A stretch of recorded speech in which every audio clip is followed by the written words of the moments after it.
Buenas tardes, amigos de la radio El Mirador del Gallo, 107.9 FM, Santiago de Chile, en la cresta del dial. Hoy es un día muy especial porque nuestra amiga Catalina Choff está de cumpleaños. Aunque ustedes no se lo imaginen, cumple 25. No era necesario. Pero gracias por los saludos.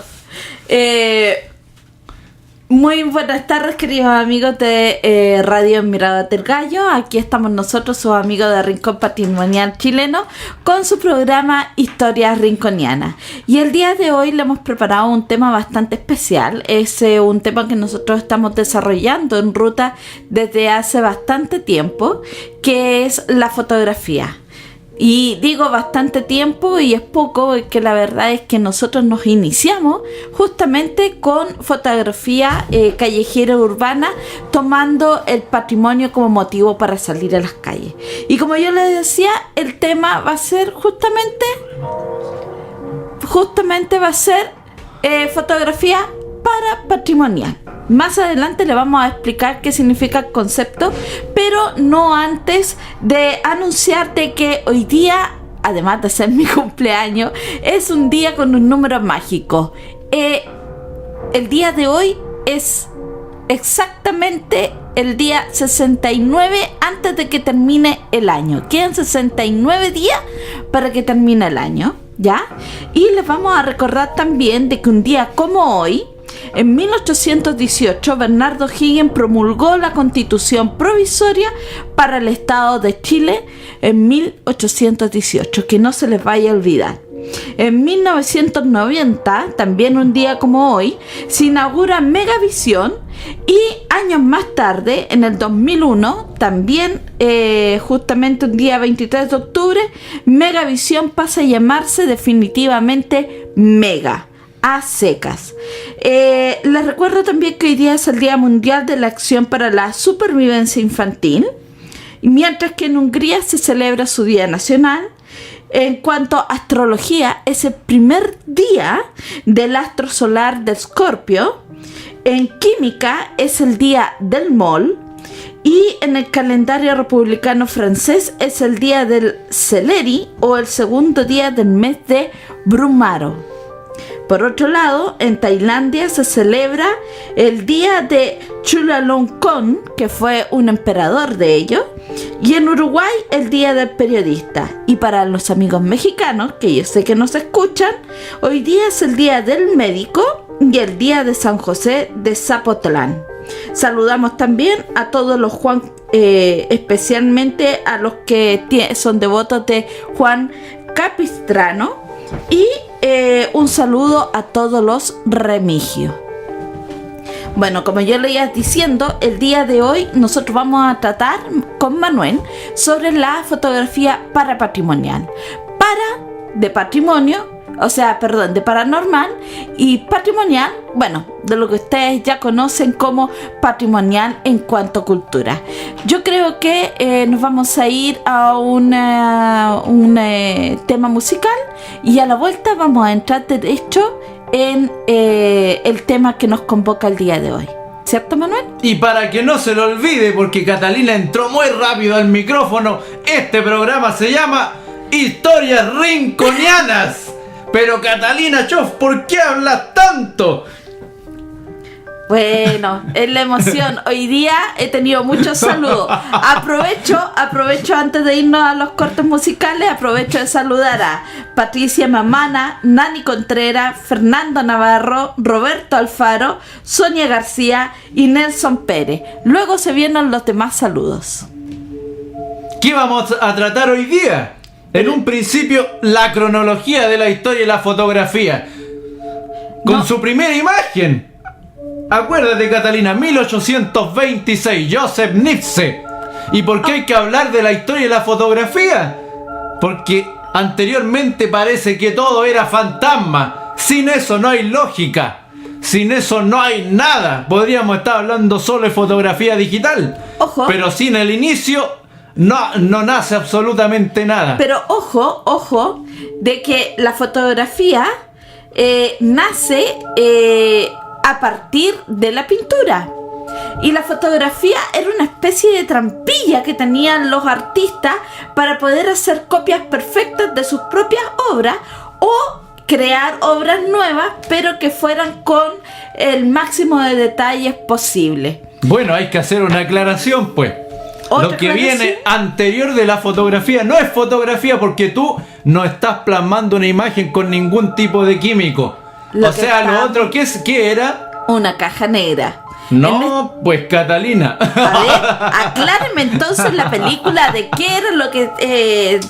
¿cómo empieza? Bueno, en primera instancia, los pintores artistas de antes de 1800 lo que hacían era hacer un orificio en una ventana, ocupar las persianas, qué sé yo, y a través de ese orificio entraba la luz y se plasmaba en una pared del fondo, y es así como ellos después dibujaban a través de una imagen real, en tiempo real, pero no era fotografía, porque la fotografía tiene que estar a través del químico en un material fotosensible. Imagínate, Catalina. Es por eso que no hay que confundir un dibujo con una fotografía, porque justamente la fotografía viene a revolucionar todo un mercado que era algo impensado en esos tiempos. Bueno, cuando yo te mencioné los artistas era porque ellos ocupaban lo que sería la prehistoria de la cámara fotográfica. Luego con el tiempo va evolucionando. Joseph Niepce luego conoce a Daguerre, ¿ya? A Louis Jacques Daguerre, pero resulta que este caballero era medio pillo. Resulta que Niepce con el tiempo había acumulado todos los antecedentes que dieron el pie para que creara él la primera cámara fotográfica. Pero a él le faltaba alguien que lo financiara para poder terminar con estos experimentos que hacía en su propia propiedad, en su granja. Entonces, por otro lado, estaba Daguerre, que Daguerre algo sabía, pero no tenía los conocimientos químicos ni físicos para poder desarrollar este sistema. Bueno, algunos dicen que eso fue un robo solamente, un robo de ideas. Justamente a eso quiero llegar. Resulta que Daguerre se confabula con un montón de personas hasta que le dan el dato de Niepce, y él va donde Niepce y ve que lo que él está haciendo es bueno y le dice a Niepce: señor, yo le pongo la plata, nosotros vamos a ser socios. Pero resulta que Daguerre con el tiempo se aprovecha de la situación, y Niepce, que era negado para los negocios, él solamente sabía de hacer inventos y estaba obsesionado con la cámara fotográfica, no reparó en justamente cómo proteger el invento que de hecho Niepce muere y nunca puede ver terminado lo que él había pensado concretamente. ¿Y en ese tiempo tú crees, Catalina, que se podían registrar las ideas? Mira, había gente que algo hacía para poder proteger su idea. No, yo creo que había que proteger con cuchillo y escopeta en mano nomás. Lo que sucede con Daguerre es justamente aprovecharse de esos vacíos que habían en la ley. Entonces, ¿qué pasa? El hijo de Niepce, que había, cuando va a ver lo que había dejado su padre, se da cuenta de que el padre tenía la casa hipotecada, se la iban a quitar, tenía deudas por todas partes, y buscando papeles para encontrar una solución, encuentra el contrato de sociedad de Daguerre con su padre. Y él va a reclamar, donde Daguerre, sus derechos como heredero de esta sociedad. Y resulta que Daguerre habló con sus amigos, con algunos abogados, y le encuentra la quinta pata al gato para negarle todo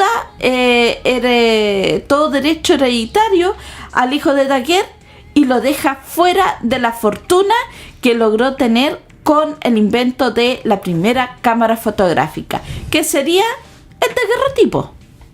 Mira, antes de ir al tema musical, porque tú hoy día llegaste muy rápida, Catalina, lo único que querías era hablar nomás. Parece que la historia de la fotografía te llama mucho la atención. Vamos a ver algo, le vamos a explicar cómo era la primera fotografía que saca Joseph Niepce. Resulta que él saca una fotografía a través de la ventana. Él piensa que en esta oportunidad él le da el palo al gato. 1826, entre 1826 y 1827.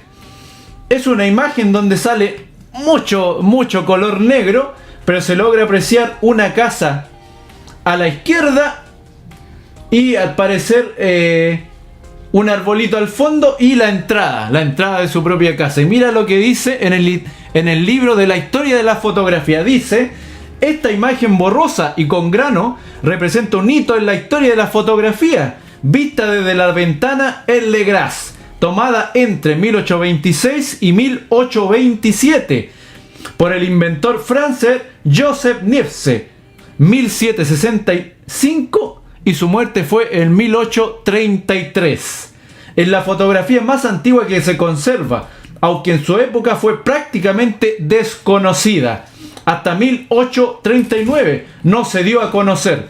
Lo cierto es que muchos de sus elementos fundamentales no eran desconocidos. En el siglo IV a.C., Aristóteles ya habló sobre el principio de la cámara oscura, lo que te explicaba yo, la luz que pasa desde una fuente exterior a una sala oscura a través de un orificio muy pequeño del porte de un hoyito de un alfiler. A través de un pequeño orificio o una abertura, forma una imagen invertida de la escena exterior sobre una superficie, por ejemplo, una pared o una pantalla. A mediados del siglo XVI, los lentes sustituyeron a los ineficaces orificios de alfiler y permitieron conseguir imágenes más enfocadas. En el siglo XVII, la cámara oscura se combinó con tiendas o palanquines para ganar en portabilidad, y más tarde se redujo al tamaño de una caja de mesa. Esa caja de mesa es muy interesante porque ayer, Catalina, cuando realizamos nuestra primera intervención en el Día del Patrimonio del Niño, llevamos... La segunda, mi amor, acuérdate que el año No, pero pasado... la primera del día, porque realizamos sí, dos. pues. Realizamos dos para público y una privada. Así es. Y resulta que los niños, en esta ocasión que llegaron más de 60 personas al primer taller de fotografía que realizamos el domingo 22 de octubre, los niños armaron una filita y todos iban pasando y conocieron cuál fue el principio de la fotografía. Por una réplica. Una cámara oscura. Una réplica de una cámara oscura que nosotros fabricamos con nuestras propias manitos. ¿Fabricamos o la fabriqué yo? Es que yo doy amor. Yo doy amor para que eso se fabrique. Bueno, nosotros como Rincón Patrimonial Chileno, yo les explicaba al principio de que tenemos rutas que son netamente fotográficas. Y en esta, para algunos talleres, nosotros le ponemos a las personas esta cámara oscura, como yo les decía, que Manuel puso la mano de obra, ¿ya? Para crearla y podemos hacerle vivir a la gente la experiencia que vivían los antiguos en 1800. Y es bastante divertido ver cómo en una caja que uno pensaría que no se podría ver nada, nosotros efectivamente en la pantalla, a través por el efecto del espejo, podemos ver todos los objetos que hay fuera de la caja. Una imagen en tiempo real. Exacto. Y como habla en la historia de la fotografía, que a través de ese orificio que pasaba la luz hasta la pieza, no era una imagen totalmente nítida, porque necesitaba un lente. O sea, cómo fue variando la tecnología de un momento a otro, como pasa con nosotros. Antiguamente los celulares eran enormes y llegamos a un celular que algunos tienen el grosor de un cartón piedra, imagínate. O sea, eso pasar de un momento a otro a una tecnología tremendamente grande. ¿Y cuál es la gracia de la cámara oscura? Tiene un lente que usted se puede conseguir de una cámara antigua, o si no, un elemento interno del lente que va colocado justo en la parte principal de la cámara, y luego la luz ingresa por este lente y da con un espejo. ¿Por qué tiene que dar con un espejo? Porque si no, veríamos la imagen al revés. Entonces con este espejo se voltea la imagen y usted en la parte superior de esta cámara ve Después del espejo lleva esto una plaquita blanca, puede ser una hoja o un objeto mucho más denso. Es como una lámina de papel diamante, pero un poquito Pueden ser más diferentes gruesa tipos para de que láminas, pero que resista. tiene que dejar Claro. pasar la luz, pero también tiene que trabajar como filtro, Exacto. porque si no nos llegaría el sol de frente y quedaríamos ciegos o perderíamos parte de nuestra vista. Por lo tanto, hay una medida que no es estándar, depende de cada cámara, en donde Claro. a partir del lente hay una medición, la luz choca con este espejo, da vuelta a la imagen y luego arriba se puede ver la imagen en tiempo real. Algunas cámaras son más grandes que la otra. En este caso, esta es una cámara que nosotros construimos de 50 centímetros con un ancho de más o menos 30 puede ser. Es una especie de caja de fósforo, pero gigante. Y donde los pequeños pudieron vivir la experiencia de ver una imagen en tiempo real, pero sin plasmarla en un material fotosensible. O sea, en este sentido, la cámara está a medias. Por eso es una cámara oscura, pero no logra ser una cámara Claro. fotográfica. Bueno, después ahí los niños siguieron viendo el resto de las cámaras, porque tenemos un pequeño museo de cámaras, ya que hemos ido recolectando cada vez más grande el museo. Y llevamos incluso hasta unos lentes espía que tienen Los una lentes camarita espía, por ahí supuesto. incorporada. Así que ahí los chiquillos aprendieron mucho de fotografía, pero no nos vamos a desviar del tema y sigamos con la historia. Porque al mismo tiempo de que se estaba dando el uso masivo por el descubrimiento, el invento de la fotografía en Europa, en Chile también estaba pasando más o menos los mismos... estábamos viviendo los mismos acontecimientos, teniendo el arribo de la primera cámara fotográfica en Chile en 1840. Y de esta historia les vamos a hablar a la vuelta de este tema musical. Vamos a hacer una aclaración muy chiquitita. A ver. Porque para hacer fotografía necesitamos un material fotosensible y también un químico, ¿no es cierto? Entonces dice, el elemento esencial para la fotografía fue una sustancia sensible a la luz, o sea, esa es la base de todo. Los efectos de esta última en los objetos físicos ya se conocían.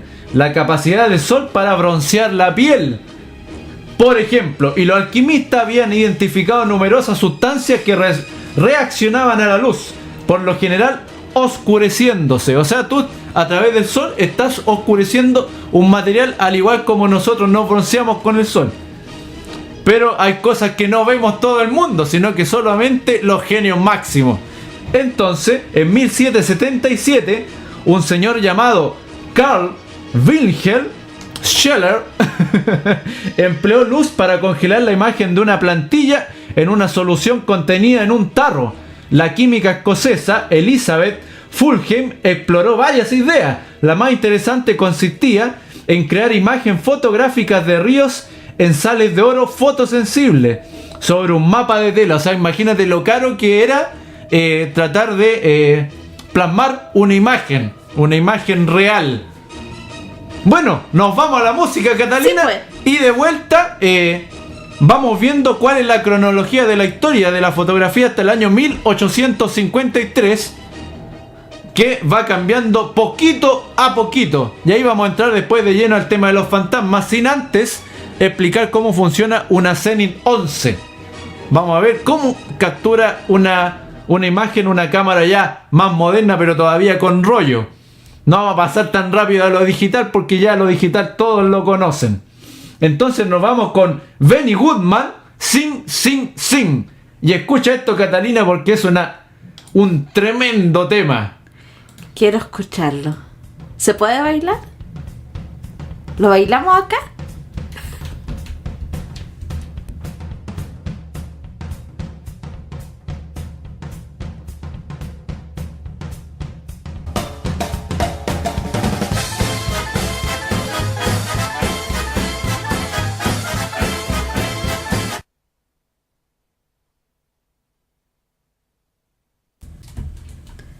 Catalina, ya estamos de vuelta. Y vamos.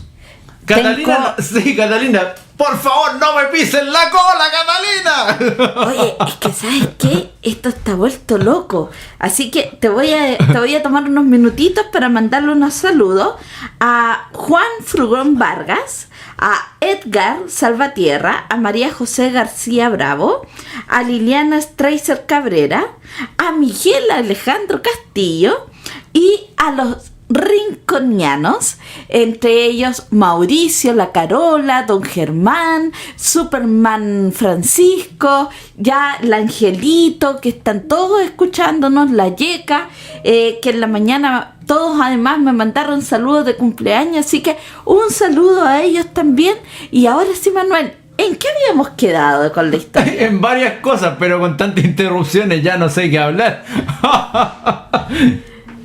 Resulta que después de la primera fotografía plasmada de Joseph Nipse, nos vamos y viajamos hasta el año 1835, en donde William Henry Fox fotografía la ventana de la biblioteca de su casa. Con esa acción crea el que hoy en día se considera el negativo más antiguo que se conserva. Imagínate tú, Catalina.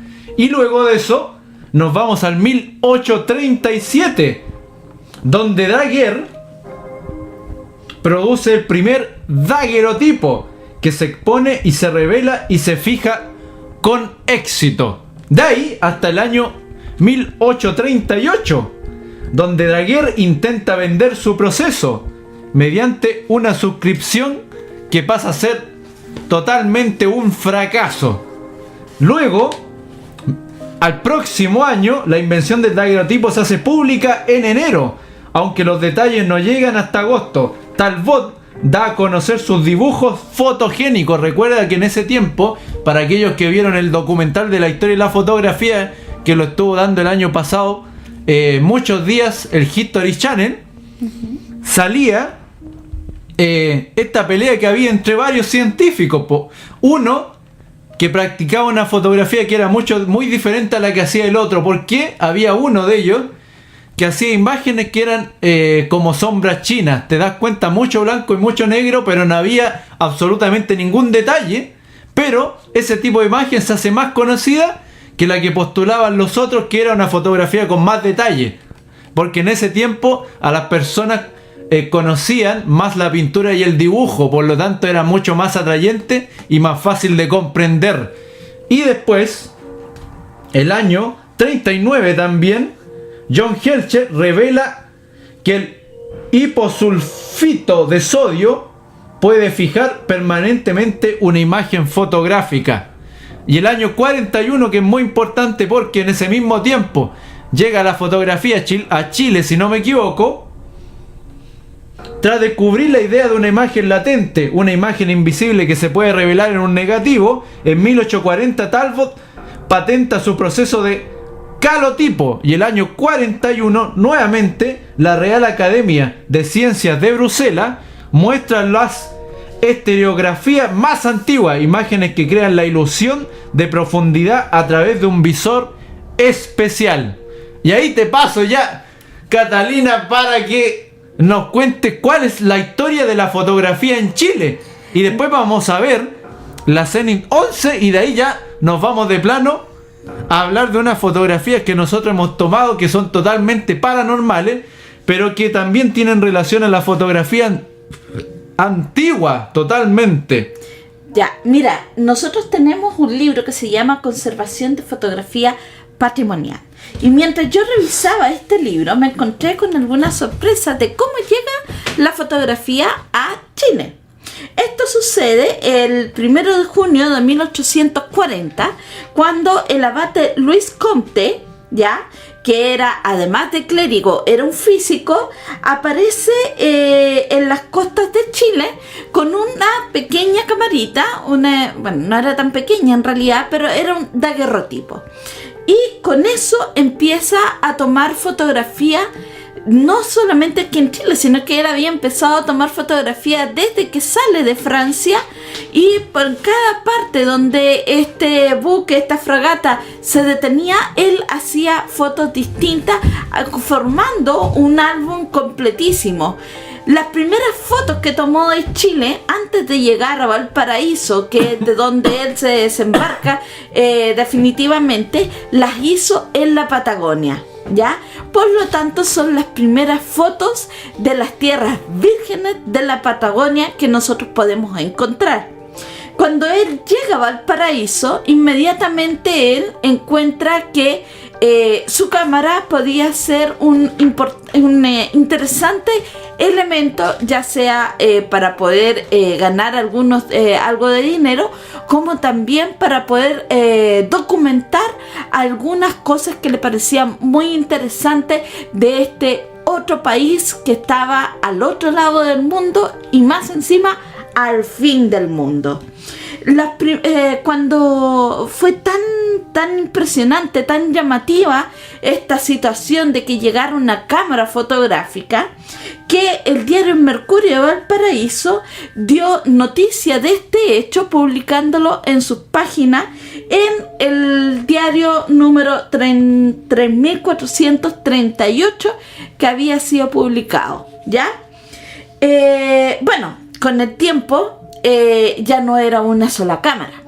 Empezaron a llegar otras cámaras que venían por encargo desde Europa, y estas cámaras empezaron a ser siendo aprovechadas tanto industrialmente como artísticamente. Una de las asociaciones que más aprovechó esta situación fueron los hermanos Helbig, que se instalaron en Valparaíso, y ellos con el tiempo empezaron a desarrollar distintas aristas de la fotografía. Ya no era solo una fotografía de carácter documentalista de la época, sino que empezó a tomar ribetes, como decíamos, más artísticos, en este caso el retrato. Hay que recordar que antiguamente solamente las familias pudientes o de clase media, pero que tenía la posibilidad de darse ciertos lujos, podía contratar a un artista para que le hiciera un retrato pintado. Con el fenómeno de la fotografía, claro, empiezan las personas más pudientes a hacer fotografía, pero como no era tan costoso como contratar a un artista, empezó a masificarse en la población y empezó a mezclarse el lujo con lo sentimental. Y aquí es donde nosotros vamos a pasar a una parte muy mágica, muy mística, pero también bastante importante en el ámbito folclórico patrimonial, porque nace al mismo tiempo que en Europa, aquí en Chile, la costumbre de la fotografía post-mortem, ¿ya? Uno de los principales fotógrafos que se dedica a esto fue...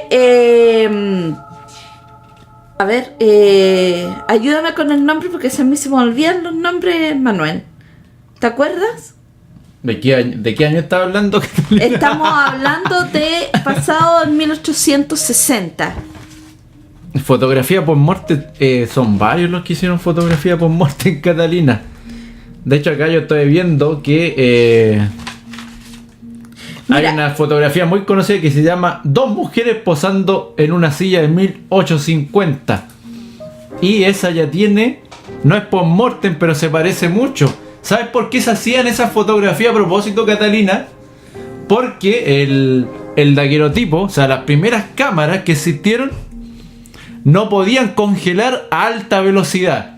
Por lo tanto, se hacían imágenes de naturaleza muerta. Nos referimos a naturaleza muerta a todo lo que no tiene movimiento y puede ser fotografiado en una mesa, por ejemplo, como las vanitas, en donde sale una calavera al lado, salen frutas, sale cortinaje. Bueno, es un conjunto, es una gran composición, pero de objetos inamovibles y naturaleza muerta, como cualquier tipo de vegetal o fruta.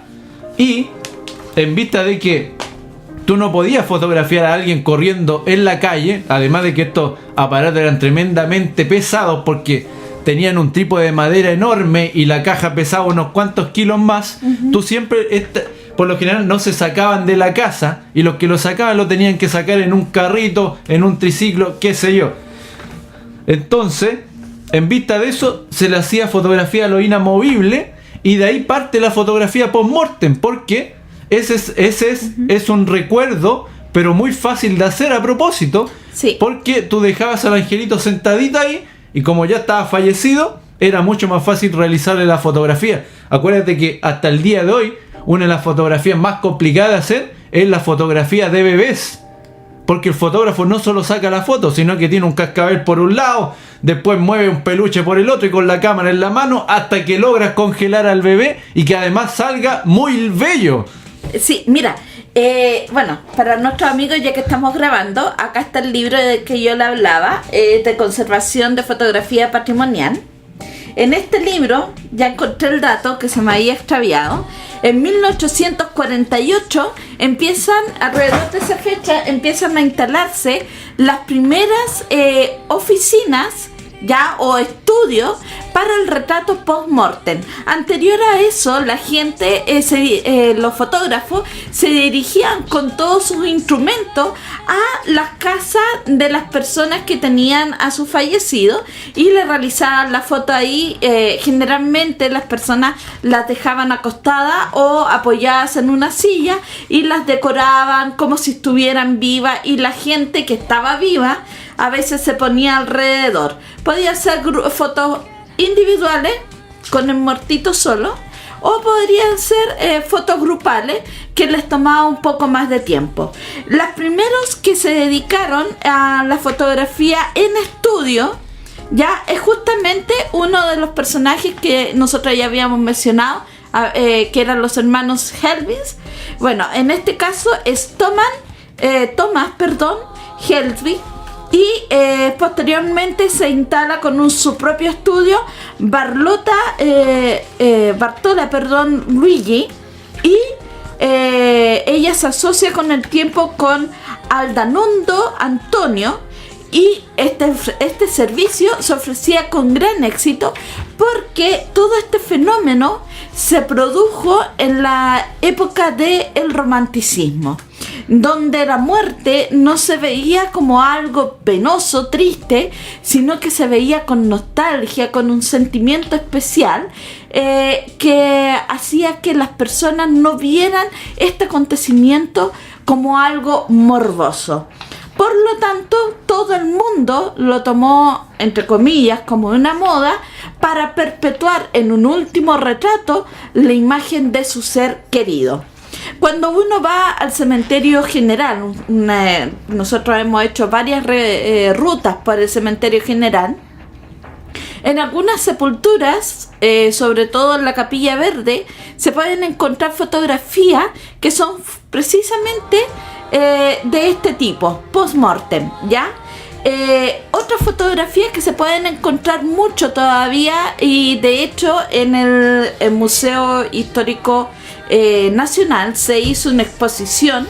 Yo ando trayendo acá un libro de la exposición que se hizo, que es Forma de recordar objetos e imágenes de devoción. Es este que estoy mostrando para la cámara. En donde sale un corazón con una cruz arriba. Exacto, corazón ardiente. Hay un apartado que habla justamente de la muerte, y cuando uno va revisando, ya encuentra varias láminas. A ver si se alcanza a ver.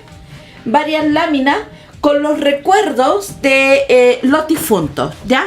En algunas solamente colocaban los santos, colocaban a María, colocaban a Jesucristo crucificado, qué sé yo, pero en otros colocaban los rostros de las personas fallecidas, como por ejemplo el de Rita Aránguiz Fontecilla, que falleció en 1927, y colocan su retrato, ¿ya?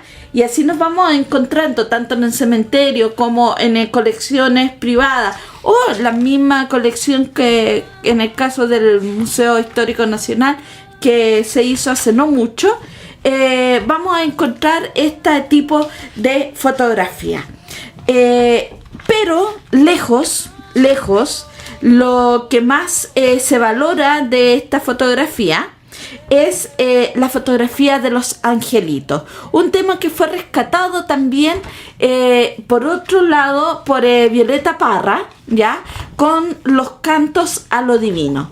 Es una fiesta que tiene un origen en España, se trae hasta acá América, y en Chile todavía se practica esta costumbre, ¿ya? De festejarle la muerte, hay que decirlo así, de los niños menores de 10 o 12 años que son fallecidos. ¿Por qué digo hay que festejarle? Porque para la familia, si bien es un hecho doloroso que mueran sus hijos, estos hijos no pasan por un purgatorio, no tienen que divagar entre irse al infierno o irse a otro estrato, sino que se van directamente al cielo, ¿ya? Sin culpa ni pecado, y en este cielo ellos tienen la oportunidad de velar por su familia, convirtiéndose en una especie de angelitos de la guarda. Este episodio de la fotografía post-mortem aquí en Chile y en América en general coincide también con un hecho penoso en la historia de la evolución de la civilización americana moderna, porque era la época en donde en general en América, aquí en Chile nosotros sabemos de que eso sucedió porque lo hemos revisado también en varias rutas. Estábamos con un problema de alta mortalidad infantil, ya fuera por problemas de salud o fuera por situaciones deficiencias económicas. Entonces los niños, si no morían enfermos, morían por desnutrición, que va muy ligado también a la enfermedad. Pero cuando yo hablo de enfermedad, hablo de las pestes que nos estaban agobiando y mermando nuestra población, sobre todo la población infantil. Yo creo que ya estaríamos bien con eso como para poder saltar a otro tema que va relacionado también con la muerte, pero en este caso no de los cuerpos muertos, sino de los espíritus de los muertos. Y de eso nosotros tenemos bastante que hablar, porque nosotros antes de hacer nuestras rutas hacemos ensayos, entramos en algunas casas, ya, en algunos edificios, y de hecho se nos han invitado también en un tiempo pasado a algunos programas de televisión donde incluso tuvimos la experiencia, tuvo la experiencia Manuel en este caso, que es el fotógrafo, de captar una imagen fantasmagórica. De eso nos va a hablar nuestro experto.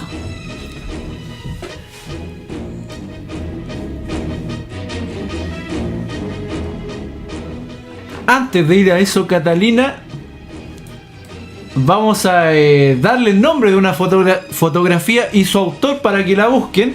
No es una imagen chilena, por supuesto, pero que ha quedado en la historia. Ustedes tienen que buscar en Google cosecha de muerte Gettysburg en Pensilvania del año 1863.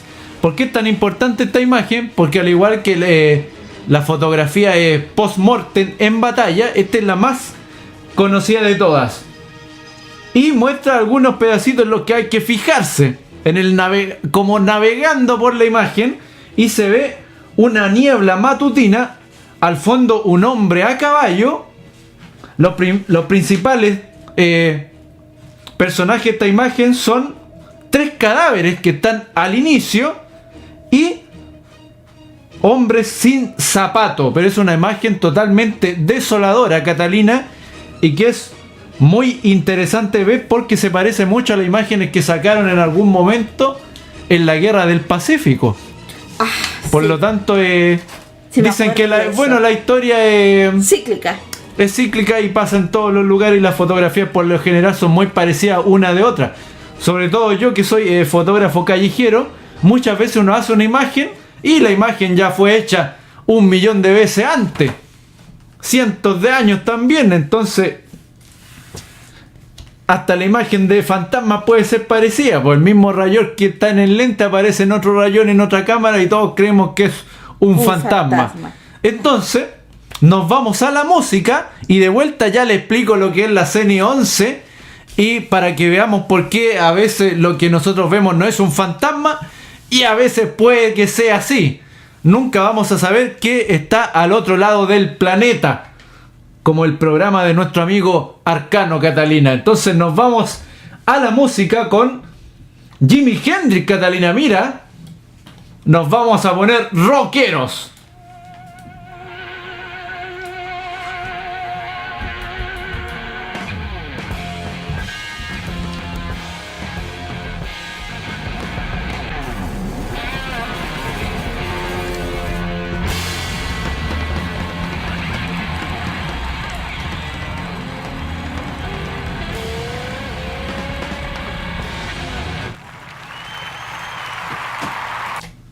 Y estamos de vuelta, Catalina, con nuestro programa Historias Rinconianas. Hoy el capítulo Fotografía Patrimonial y Paranormal. Estaba recordando, oye, a propósito de que hablamos de Daguerre, de que justamente en la época en que se usaba el daguerrotipo se desarrolló, justamente empezó a desarrollarse el tema de la fotografía fantasmal, po.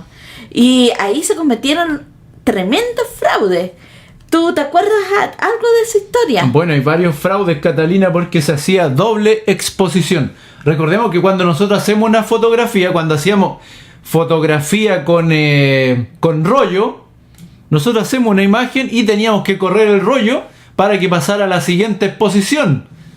Pero hay cámaras que salieron en algún momento que tú podías hacer doble exposición, o sea, sacabas una imagen, el rollo quedaba ahí y sacabas la otra de inmediato, o sea, exponías dos veces con diferentes luces y una imagen la podías sacar en un lugar y la otra en otro lugar. Por lo tanto, se transformaba en una imagen totalmente completa. Supongamos que nosotros hacemos una imagen en una casona abandonada, ya con trípode, y hacemos una imagen. Y luego en la segunda exposición ponemos a una persona que esté vestida de fantasma, ¿no es cierto? Con un traje largo, podemos vestir a una persona de monjita, qué sé yo, y hacemos la misma imagen. Por lo tanto, una se antepone a la otra y va a salir la segunda un poquito borrosa. Por lo tanto, ya tenemos un fantasma. Y en esa época, sin tener cámaras modernas todavía, pero para que se entienda, usted podía ver fantasma y el fotógrafo nunca iba a decir la verdad. Por supuesto, porque iba a ganar fama de manera muy fácil, Catalina, como pasó con este hombre. La verdad que no recuerdo el nombre, pero en otro episodio lo podemos dar. Que hizo fotografías con daguerrotipo o cámaras de cajón, como se les conoce popularmente. Y resulta que este hombre sacaba la fotografía con una placa de un fantasma o un personaje conocido, porque todas las personas que se iban a su estudio eran todas conocidas, pertenecían a la oligarquía. Por lo tanto, hacía siempre una exposición anterior con la imagen del fallecido, porque él se conseguía la imagen de estas personajes cuando estaban vivas. Por lo tanto, cuando venían las señoras a sacarse una fotografía con este hombre, hacía dobles exposiciones. Por lo tanto, salía la señora ahí en cuerpo y alma sentada en un sillón, y atrás de ella salía la imagen de su marido, de su hijo. Entonces, este personaje se hizo tremendamente conocido como uno de estos grandes fraudes de la época. O sea, estaba vendiendo fantasía y se empezó a volver millonario, pero así fue como también perdió todo lo que tenía a causa de las demandas de los periodistas de los diferentes periódicos. Y así este hombre perdió toda la fama que había ganado. Yo en mis manos tengo una cámara de Zenith 11 que la compré hace unos meses atrás, porque con Catalina tenemos un museo fotográfico que lo sacamos de vez en cuando para que los niños conozcan cómo es la historia de la fotografía. Y esta cámara tiene una particularidad porque no ocupa pila. Y ustedes dirán, pero ¿cómo funciona esto? ¿Cómo expongo yo el material fotosensible? Resulta que arriba del lentecito tiene una plaquita de selenio, y este material se excita de acuerdo a la luz del día. Y arriba de del lente también, si uno ve la cámara desde el lado, en la misma posición donde se ancla el flash de la cámara, al lado izquierdo tiene una ruedita. Y cuando este material fotosensible se excita, hay una agujita y la agujita se va moviendo y hay otra aguja que tiene un orificio al medio y esas dos tienen que quedar juntitas, y de acuerdo a eso yo coloco los parámetros en la cámara con los que voy a hacer la fotografía para que no se ni sobreexponga, o sea, que no salga ni más oscura ni más clara, sino que sea una fotografía pareja. Por lo tanto, de acuerdo a estas dos agujitas, cuando están juntas, yo sé qué diafragma puedo utilizar, qué velocidad de obturación, y también puedo exponer de forma correcta de acuerdo al ISO que tiene nuestro rollo. Por lo tanto, también debemos explicar que las cámaras tienen dos objetos que son fundamentales. El primero es el lente, y si uno saca el lente, solo nos quedamos con el cuerpo de la cámara, en donde se coloca, en donde viene el visor, donde se ancla el rollo de la cámara y los otros parámetros para hacer una fotografía más o menos buena. Entonces, si yo saco el lentecito de la cámara, resulta que cuando yo saco el lente entran pelusas al cuerpo de la cámara, y ahí viene uno de los primeros factores de por qué uno puede ver fantasmas que no son en nuestra fotografía, principalmente porque esas pelusas luego se pegan al lente y también empiezan a salir hongos producto de la humedad del ambiente, y eso después se ve en el material fotosensible cuando uno revela la imagen, entre otros muchos factores, como por ejemplo si yo le doy un rayón a nuestro lente, tanto por la parte que da al exterior y la otra que da al interior de la cámara. Entonces son demasiados factores los que influyen en poder dilucidar qué es lo correcto o qué es totalmente falso. Una es la suciedad, los otros son los rayones en el lente de la cámara.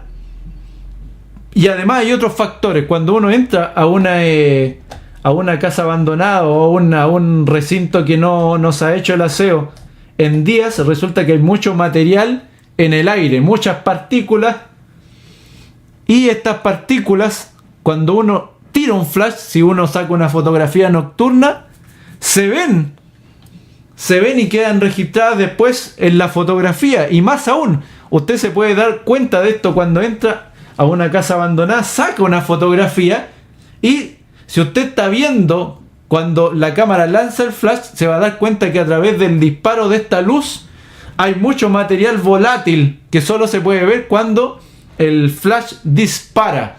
Mira qué interesante, Catalina, lo que les estoy contando.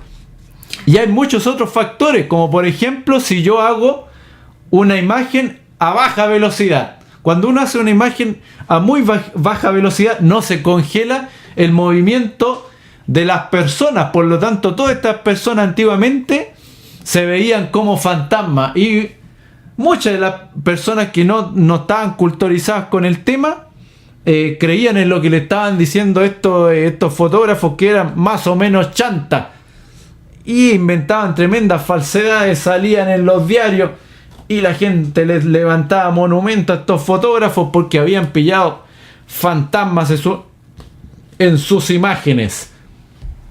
Más aún, nosotros cuando fuimos a dar una charla a la Universidad OTEM por el Congreso de Turismo Parapatrimonial, yo estoy buscando aquí en mi celular varias fotografías que les voy a contar,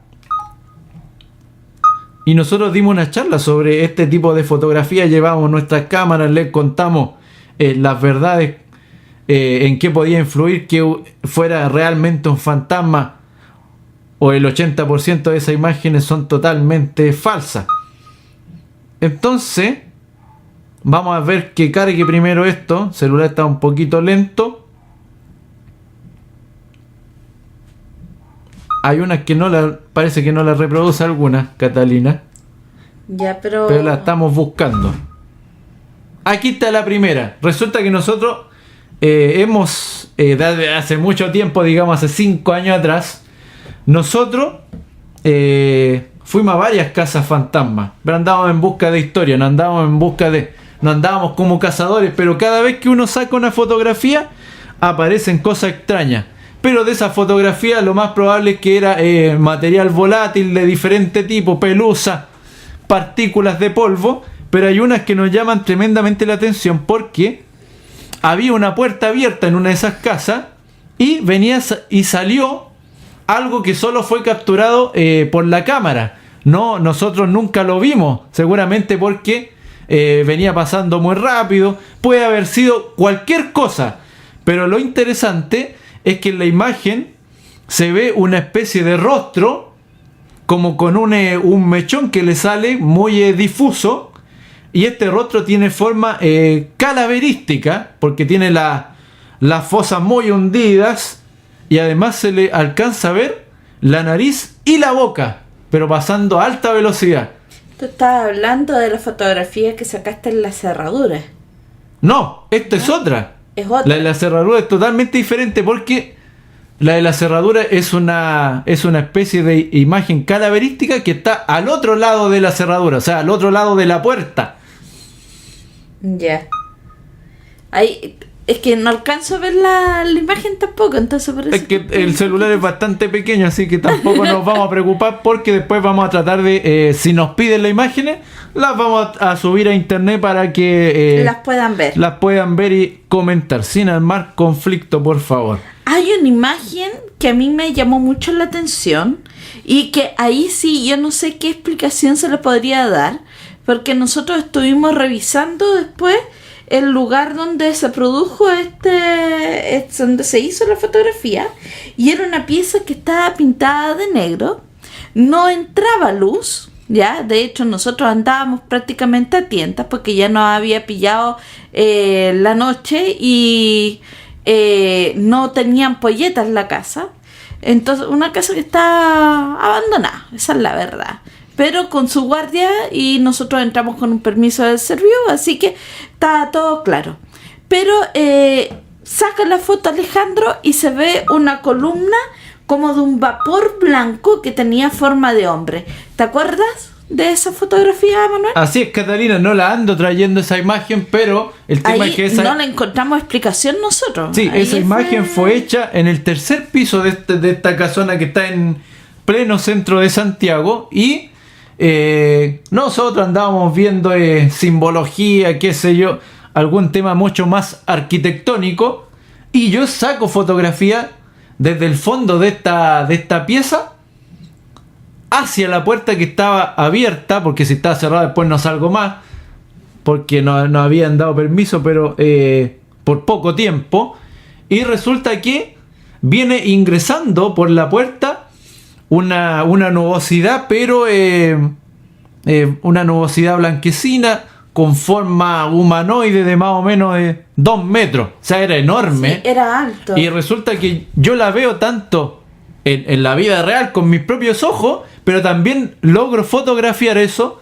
y después se la muestro a Catalina y es imposible saber lo que es, porque pueden haber sido rayos de luces que justamente se vieron con una mejor visibilidad en el sector de la entrada de esta pieza, que por lo general es luz y partículas de polvo, porque obviamente la casa es muy antigua, tiene un cuidador, pero lamentablemente no hay nadie que se haga cargo de ella, por lo tanto nunca se barre. Claro. Ahí en esa fotografía lo que me llamaba la atención, lo que no me cuadraba, es que esta pieza estaba pintada de negro, para empezar. Ya no teníamos luz porque nos había pillado ya las horas de la noche. Estamos hablando que en esa época era otoño más o menos, entonces empieza a oscurecer un poquito más temprano. Y no teníamos por dónde nos llegara la luz. Entonces, ¿de dónde salió esa nube blanca que se veía? Cualquiera podría decir es un haz de luz, pero no teníamos de dónde entrar la luz. Así que ahí quedó en duda y en deuda esa fotografía con nosotros. Hay otra fotografía que nosotros captamos, ya, que es una fotografía que salió, no sabemos por qué motivo, movida, pero fue en un cementerio. Y yo tengo la mala costumbre, o buena costumbre, ahí uno tiene que definirlo según la conveniencia, pero tengo una costumbre de andar siempre grabando. Y resulta que al momento que hace esta fotografía Manuel, esto fue en el cementerio Bajos de Mena, también entramos con permiso, por si acaso, entramos y la grabación de la psicofonía, y nosotros lo sentimos también en la vida real, sentimos unos golpes, como quien toca la puerta de una casa. Pero resulta que cuando nosotros empezamos a ver alrededor, estábamos completamente solos. Y nos devolvimos pensando de que podríamos haber pisado algo que provocó el golpe, pero resulta que las baldosas que estaban muy bien puestas, no había ninguna suelta, y empezamos a inspeccionar revisando las grabaciones, porque nosotros quedamos con la piel de gallina, pero estábamos enteros, con toda la disposición a descubrir cuál era el meollo del asunto. Y Alejandro revisando su cámara también de por qué las fotos le salían movidas. Y nos dimos cuenta de que la fotografía donde salían movidas era donde hay un mausoleo de bomberos. Y el sonido, según el tiempo, correspondía justamente a la altura de el mausoleo de bomberos. Entonces ahí se nos juntaron dos fenómenos, la psicofonía más la fotografía, que nos sale un fantasma, pero inexplicablemente, a diferencia de todas las otras fotografías que sacamos, esa sale movida como borrosa. Ahí tampoco pudimos encontrar una explicación, y la fotografía trató de hacerla de nuevo Manuel, pero la cámara se bloqueaba, pero solamente en ese espacio. Interesante de analizar ese tema. Así es, tengo acá una fotografía que nosotros, salió de chiripazo, digámoslo así, en el Día del Patrimonio de hace 2 años atrás, cuando fuimos con Catalina a la estación central de trenes, y nosotros llegamos muy temprano, pero ya había una cola para subirse al tren del recuerdo de más o menos 2.000 personas. Y bueno, entre tanto y tanto, Catalina dejó a cargo en la fila, y ella se fue a comprar café, y después yo me fui a hacer fotografía cuando volvió Catalina, y entre tanto y tanto la cámara se bloqueó, y yo no sabía qué hacer porque parece que se había descompuesto la cámara. No se habían agotado las baterías, pero entre tanto y tanto yo tomo una fotografía, y la fotografía sale totalmente a oscura, pero a plena luz del día. Y el dato totalmente anecdótico es que en la imagen sale una especie de ángel, incluso con la aureola arriba, muy blanco, y todo lo demás sale absolutamente oscuro, que era totalmente imposible. Y esta fotografía nosotros se los mostramos a las personas que asistieron a esa charla en la Universidad Tecnológica Metropolitana, y nadie supo darle explicación, porque yo le explico que la cámara, a pesar de todo, seguía con los parámetros normales para realizar una fotografía más o menos buena, que no fuera ni subexpuesta ni sobreexpuesta.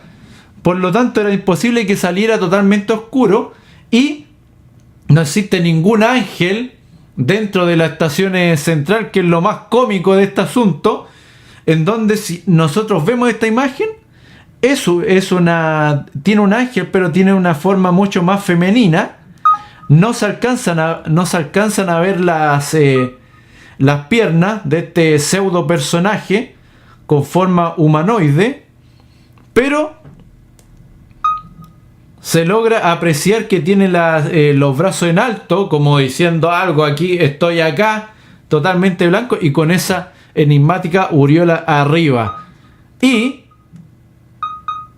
también hay otra que es una fotografía muy interesante que hicimos con Catalina cuando fuimos a realizar unas investigaciones para un recorrido en el Cementerio General de Santiago, en donde justo la imagen fue realizada en la Capilla Verde. Y resulta que al final de la Capilla Verde aparece una imagen de una mujer levitando con una capa como si fuera una monjita, pero de color verde. Y en un inicio yo pensé que era la tal Llorona que hablan, que se pasea en la capilla verde del cementerio general.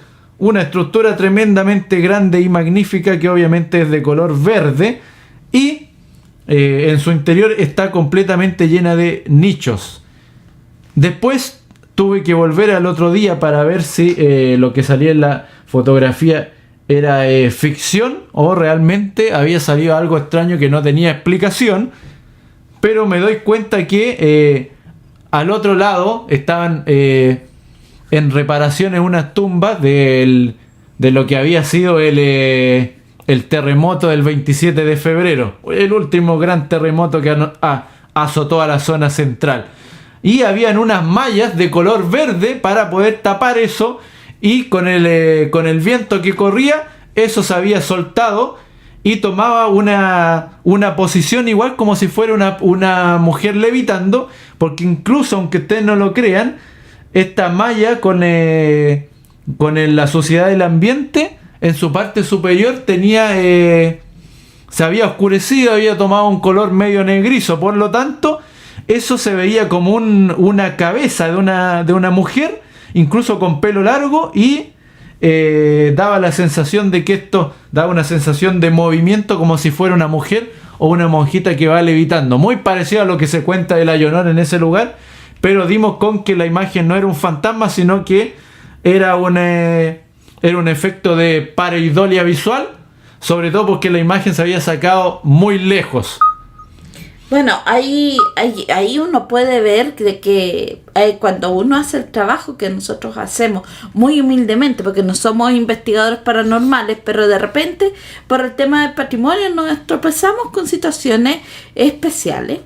Y ahí uno, como decía, tiene que darse el trabajo de verificar si lo que está captando, ya sea por cámara o ya sea en grabación, es real o es un efecto físico, ¿ya?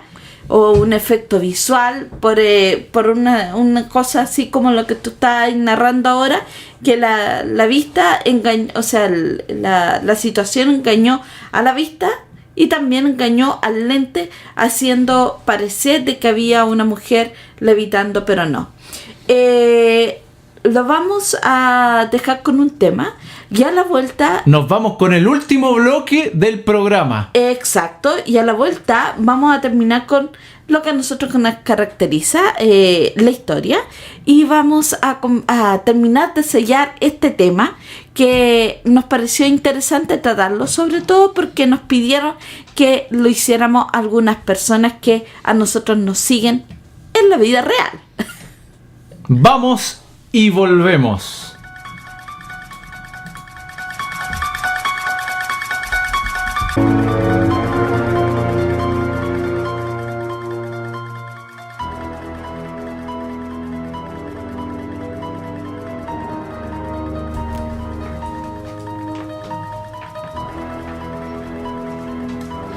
Ya estamos de vuelta con el último bloque del programa Historias Rinconianas por Radio El Mirador del Gallo 107.9 en la cresta del dial. Y ese temita que ustedes escuchaban pertenece a la película Halloween, ya que estamos muy cerca de esta fecha tan particular. Y nos encontramos con los saludos, los últimos saludos que nos corresponden al día de hoy.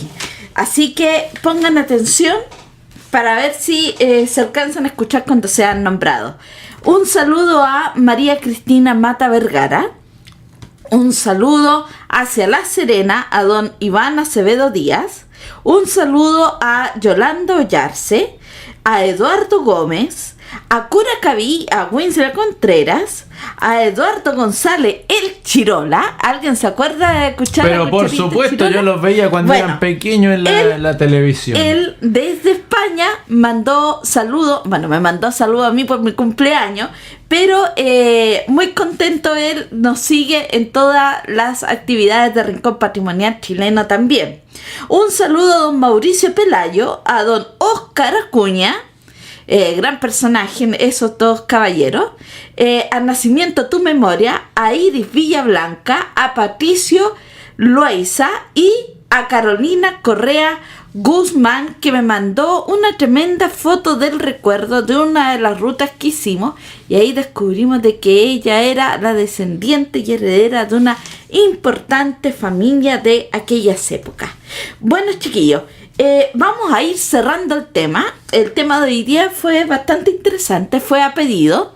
Fotografía para patrimonial. Ya les explicamos cómo diferenciar una fotografía real de una fotografía falsa de fantasma. También dejando abierta la puerta a que no se crean que todas las fotografías son falsas, porque realmente suceden cosas que son inexplicables y nosotros lo hemos visto en la vida real. Bueno, a propósito, Catalina, no solamente son partículas en el aire o rayones en la cámara o suciedades dentro del cuerpo de esta, sino que también con el inicio de la fotografía también parte, pocos años después, la manipulación fotográfica. Y eso hasta el día de hoy se mantiene, pero de manera totalmente inapropiada en algunos casos. Y eso también es uno de los factores a considerar cuando uno quiere saber si efectivamente una fotografía es real o está totalmente manipulada por ABC motivo, Catalina. Exacto. Vamos a empezar a cerrar, como yo les decía, este programa de hoy. Vamos a volver un poquito en la historia y para ir cerrando lo que es la incursión de la fotografía en la historia de Chile. Y nos vamos a remontar a 1860. Ya habíamos pasado por todo este fenómeno de la fotografía post-mortem que yo les hablaba, y la fotografía encuentra un nuevo campo para popularizarse, que es el retrato carte de visite, ¿ya? Que es el retrato estudio para las tarjetas de visita. Muchas personas empezaron a sacarse estas fotografías, pero solamente aquellos que tenían algún tipo de negocio o personas que lo encontraban singular, simpático y que podían pagar este servicio. En 1861 se comienza a usar las imágenes fotográficas en impresos como libros o álbumes fotográficos, y una de esas personas fue Paul Treutler, ¿ya? Ahí me disculpan ustedes con las pronunciaciones, que no soy muy buena, pero les voy a... Si la pronunciación no es buena, por lo menos el nombre del título del libro ustedes lo pueden encontrar, que es La provincia de Valdivia, los araucanos, entre otros, ¿ya? Y vamos siguiendo en la historia, y la fotografía, por supuesto, las cámaras van a ir evolucionando. Ya no es el aparataje del daguerrotipo que tenemos que usar químicos para poder velar la imagen, etc. Ahora tenemos, con el tiempo se van simplificando los procesos, y al simplificarse los procesos van bajando los costos. Por lo tanto, a principios ya de 1900, las personas no solamente pagaban para retratarse, sino que ya tenían la posibilidad algunos de adquirir algunos instrumentos, aparatos fotográficos para hacer sus propias retratos, sus propias fotografías. Y a partir de ese momento, a partir de los primeros años del 1900, la fotografía se va muy aceleradamente hacia nuestros días, evolucionando al punto de que hoy en día cualquier persona puede hacer una fotografía, no necesita tener una cámara costosa, puede tomar su celular, y las primeras fotografías populares que se hicieron fueron precisamente las de paisaje. Y aquí vamos a mencionar a otro caballero, a Félix Leblanc, que hizo un álbum justamente de paisaje. Es el álbum de visitas de vistas de Valparaíso. Y una vez que se empieza a afianzar este fenómeno de la fotografía del paisaje, surge otro fenómeno que da cabida a que se desarrolle lo que nosotros como Rincón Patrimonial Chileno ejercemos con mucha frecuencia, que es la fotografía de las costumbres sociales y escenas urbanas, lo que conocemos como fotografía callejera y fotografía urbana. Dos cosas que son distintas, pero que la gente a veces tiende a confundir. Ya veremos en otro momento la definición de cada una, pero vamos a, como les decía, estamos cerrando ya este programa.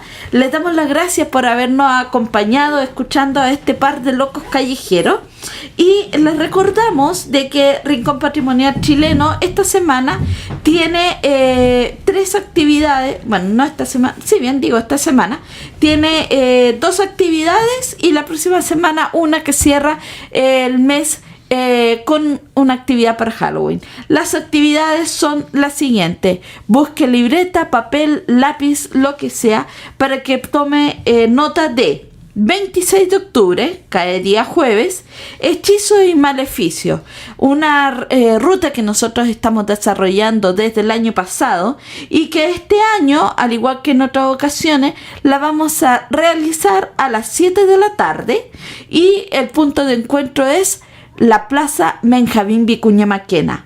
El día 29 de octubre, día domingo, otra ruta que nosotros lanzamos el año pasado se llama Levitaciones, Posesiones y Casos Extraños, que empieza a las 5 de la tarde en Metro Universidad Católica por la salida de Serrano. ¿Ya?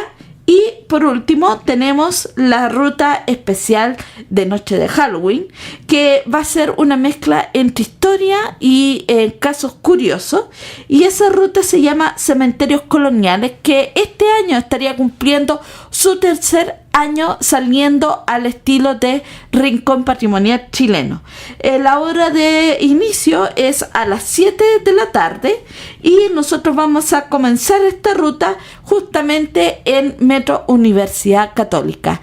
Cualquier cosa, ustedes nos visitan en ahí Facebook, bueno, en nuestra fanpage de Facebook, Rincón Patrimonial Chileno, o visita directamente los grupos menores, que son Rincón Patrimonial Chileno y Rincón Fotográfico Chileno. A las personas que estuvieron acompañándonos ayer, las fotografías ya se subieron de las actividades. En total, entre las dos actividades, la ruta de la mañana y la ruta de la tarde, tuvimos un poco más de 100 personas. Y les voy a recomendar una vez más la Enciclopedia del Ocultismo, Ciencias Prohibidas, el tomo 1 y el tomo 14, porque ahí también van a encontrar muy buenos ejemplos de lo que es la fotografía fantasmal, y también cómo se pueden comunicar con los muertos a través de una fotografía, y salen también algunos indicios de cómo hacer una correcta psicofonía. Chiquillos, los vamos a ir dejando. Les damos de nuevo las gracias. Acuérdense siempre de visitar la señal web de Radio El Mirador del Gallo .radiostream321.com, ¿ya? O directamente en www.radiomiradordelgallo.cl, para que puedan escuchar los audios de este y los otros programas. Chiquillos, muchas gracias y que tengan una excelente tarde.